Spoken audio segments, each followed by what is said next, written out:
So as you can see right here, you can see this type of material. If you put your foot like this, as you can see, it got dirty. You can see. So you have to clean it every single time. So this is a big flaw.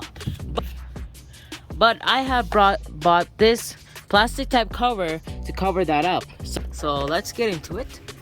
So basically you just need to match up all the linings. So now we just need to take out the rubber cover. Just like this.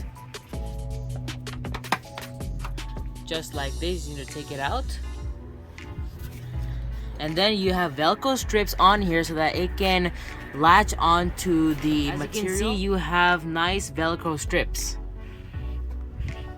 So it will just like this. You just need to slide it in and make sure it will be under the rubber. Just like this, slot it in. It will be a little difficult, but it's super easy.